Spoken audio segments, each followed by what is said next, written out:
All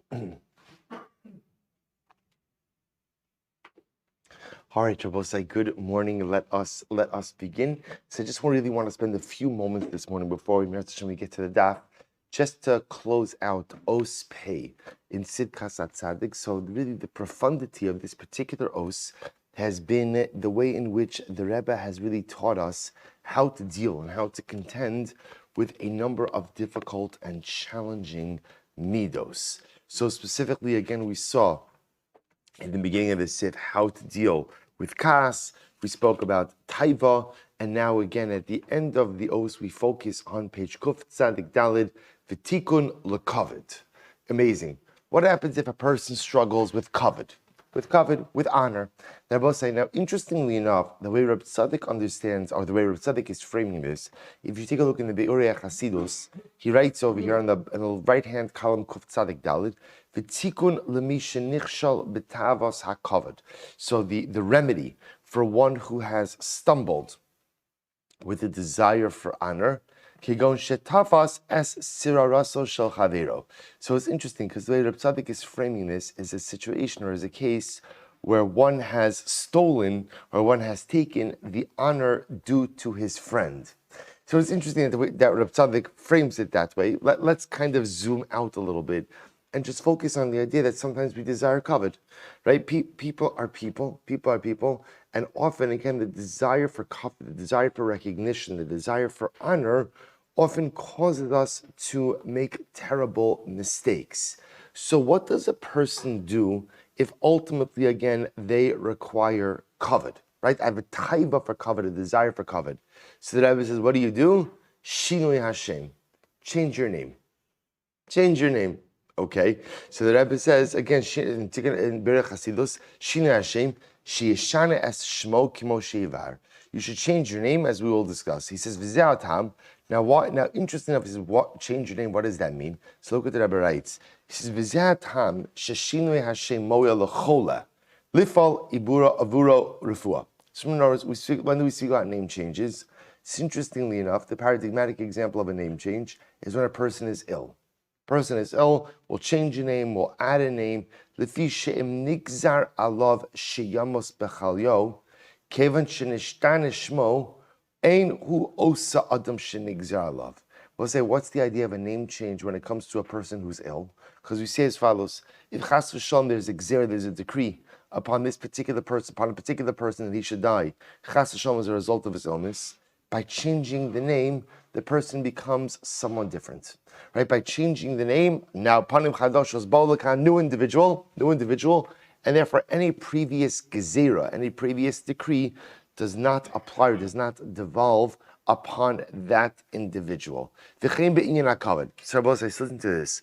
So therefore, by the way, the other time we find Shinui Hashem. So again, by a chole, if there is a decree against a certain person, hopefully by changing the name, we go ahead and change the decree as well. Or the previous decree no longer applies to this person.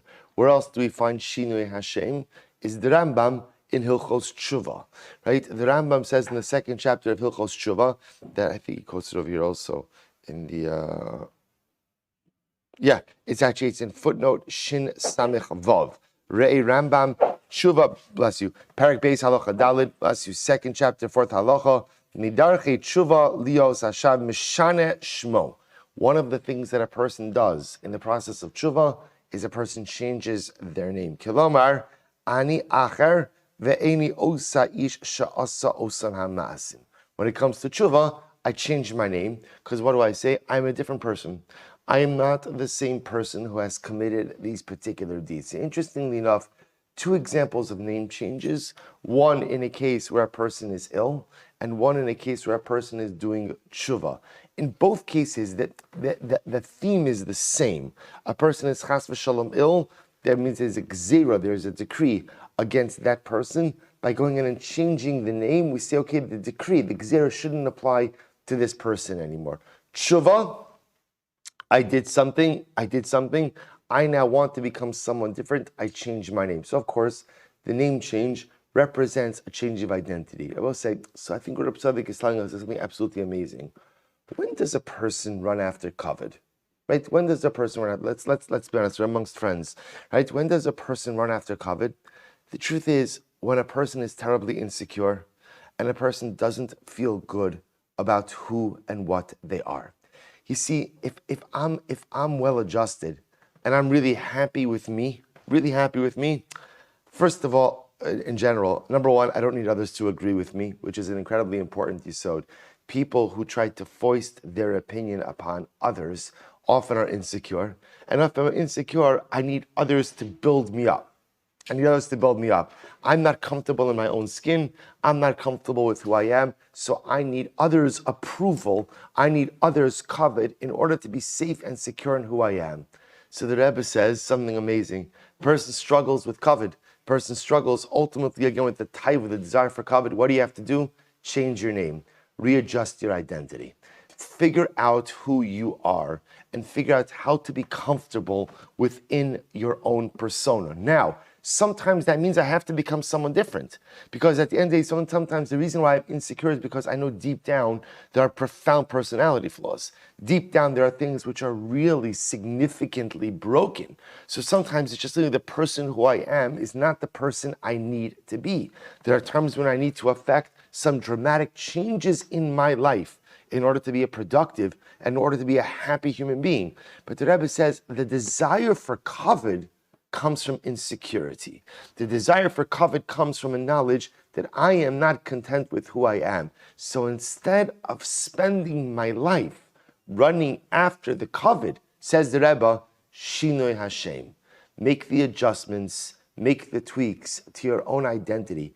Figure out what is broken. Figure out what is in a state of disrepair. Change it, modify it, do whatever you need to do to ultimately find a sense of confidence, to find a sense of happiness, and to find a sense of fulfillment in who and what you are. All right, we'll stop over here for today. So we officially closed out Os Pei Aleph. Again, you look on your own Biur Chasidus, Reb Tzaddik does get in the topic of kavod. He does get into this idea of taking kavod from someone else, which again, you'll see, it's just another example of what we're learning. But I think what we're able to accomplish, hopefully, is just discussing kavod in the most global sense and Reb Tzaddik's approach to dealing with it. Shkach,